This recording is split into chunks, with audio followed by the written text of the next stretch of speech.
Exatamente, 3-2-0 na Libertadores. Ô, Arnaldo, juntando os outros brasileiros poderosos, o Fluminense está quase eliminado, mas tem os outros aí. O Corinthians está na briga agora, entrou para incomodar os poderosos Flamengo e Palmeiras? O que você acha? Olha, cara, tá pensando. Eu acho que na Libertadores, sim. Tem uma questão, né? Tem alguns detalhes, né? Vamos lá.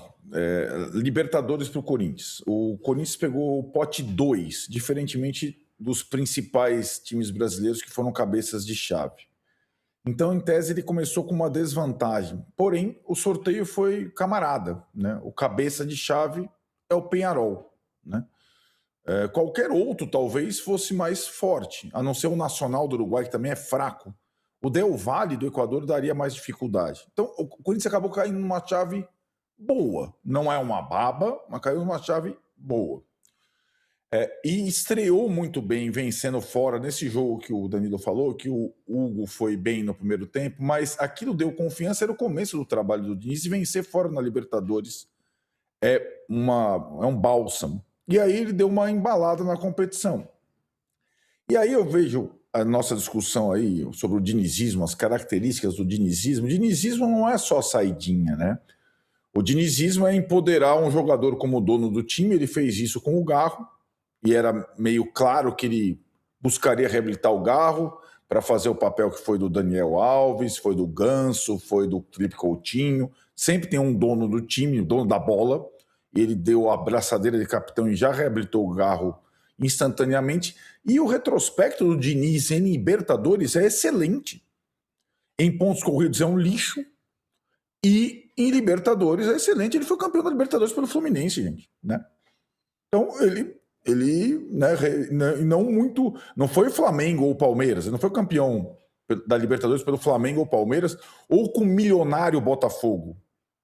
Ele foi campeão da Libertadores pelo Fluminense. Então, pega a carreira do Diniz em Libertadores recentemente, ele está invicto não sei quantos jogos. 17 jogos. 17 jogos sem perder. Outro. Então, é um baita cartel, não é? Mister Libertadores. E eu acho que o jeitão dele combina com o jeitão corintiano de ser. Combina. Então tá todo mundo apaixonado. Você falou do Paulo César Martins, nosso grande companheiro, né, Tironi? O outro grande jornalista que trabalhou com a gente, Thiago Ney Corintiano, o cara tá deslumbrado, né? É isso que eu quero da minha vida, esse futebol que eu quero. Então colou no início. Eu acho que a largada é muito boa. Agora, acho que o principal desafio, depois de ter vencido aquela partida contra o Vasco, importantíssimo no Brasileiro, é rapidamente sair dessa posição perigosa no campeonato, né? Nacional, que é o calcanhar de Aquiles dele nos últimos trabalhos, todos. E no meio da temporada, aí a gente não sabe como é que vai ser o Corinthians do meio da temporada para frente, que ele já está classificado, a gente já sabe. Se o Corinthians vai, a poucos meses da eleição, para o tudo ou nada, como normalmente vai, ou se ele vai pisar no freio. E aí eu coloco um elemento para a gente analisar. Tudo isso que a gente está vendo, dinizismo e tal, tem um grande ausente, o Memphis, né? O Memphis não faz parte disso que a gente está falando. O Memphis não jogou com o Diniz. O Memphis vai ajudar nessa história ou vai atrapalhar? Essa é uma questão. É melhor deixar a coisa do Memphis para resolver durante a Copa? É melhor colocar o Memphis. O Memphis voltaria para jogar as partidas finais antes da Copa para se condicionar para a seleção holandesa ou para ajudar o Corinthians? Então tem esse fator, porque o Corinthians é um clube acostumado a navegar na agenda positiva. Quando a coisa está funcionando, é um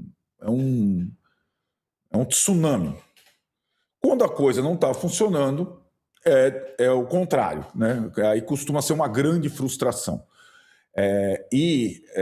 Eu acho que não deixa de ser uma curiosidade essa ausência do Memphis nessa história toda até agora do Diniz em relação ao Corinthians, né? E vamos saber, por exemplo, se o Memphis faz parte dos planos do Corinthians para a parte decisiva da temporada pós-Copa do Mundo. Muito bem, Mauro, seu parecer aí sobre esse Corinthians que vai bem, obrigado, no começo, e os rivais.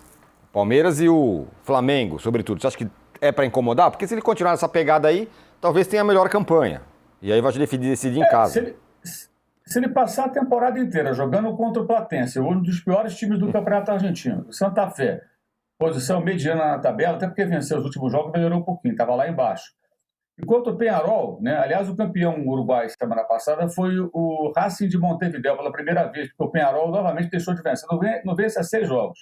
O Platense, quando pegou o Corinthians, não vencia também a 6 jogos, o Corinthians a 9. O grupo do Corinthians é fraquíssimo, é um grupo de Sul-Americana.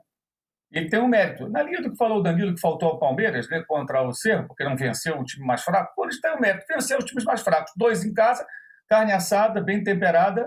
O mérito é saber comer, saborear a carne assada sem tomar indigestão. Não dá para medir com o corpo do Fluminense. O Rivadavia é o líder, um dos melhores times da Argentina hoje, acreditem. É o líder do campeonato. Outra chave liderada pelos Estudiantes, né? E jogou ontem contra o Bolívar na tal da altitude, onde sempre um desafio muito pesado. Não justifica a péssima campanha do Fluminense. Está numa situação difícil. O meu dia até ontem chegou a ter quase foi desentendimento. Teve um debate com o repórter e nesse debate, acho que foi o Gabriel do Raiz Tricolor, se eu identifiquei bem a voz, e ele, não, vamos classificar e tal, mas tem que vencer os jogos todos, vai ter que ganhar lá em Mendoza para poder fazer 10 pontos e ter possibilidade de classificação. Mas os grupos são muito diferentes, evidentemente. Os níveis, o nível dos jogadores, dos times, aliás, não é igual em todos os grupos. O grupo do Corinthians é fácil, o Corinthians tem um mérito, está vencendo os jogos num grupo fácil. 2 em casa, 1 fora, ok, perfeito, nada além disso, nada para se empolgar, para se emocionar, ou para querer comparar com o Flamengo e o Palmeiras, muito longe disso. Muito longe disso. E também, como o Arnaldo destacou, o problema do Corinthians é também sair das últimas posições. Conseguiu vencer o Vasco, saiu do rebaixamento, mas ainda é uma posição desconfortável e esse tem sido sempre o desafio do seu técnico. O campeonato em pontos corridos. Agora, os times do grupo do Corinthians, os times, não estou falando da história dos clubes, tá? Por favor, porque o Peñarol é um pentacampeão da Libertadores. São times mais fracos e o Corinthians está aproveitando isso muito bem, nada além disso. Esse talvez seja o mesmo, de fato, né? Entre os brasileiros, o grupo mais fácil, né? O do Cruzeiro é difícil, o do Fluminense o Mauro destacou bem, o do Corinthians acho que talvez seja o mais fraco mesmo, né? Mas eu repito, aí o mérito é você fazer o grupo fácil confirmar ser fácil. O Palmeiras fez 6 vezes das últimas 8 a melhor campanha. E aí, nossa, olha o grupo do Palmeiras, Cerro, Sporting Cristal de novo, o Palmeiras não está confirmando essa facilidade. O Corinthians está confirmando. Então, sempre é isso. A gente sempre fala, o grupo é fácil. Para ser fácil, você precisa confirmar, ainda mais na Libertadores fora de casa, muitas vezes. O Palmeiras jogou 2 vezes fora de casa, ficou em 2 empates, Júnior Barranquilla e Peñarol. O Cerro Porteño e Peñarol provavelmente jogando, sei lá, fica 3-3 cada. Então, assim, não sei. O Corinthians tem esse mérito, não dá para tirar. Aliás,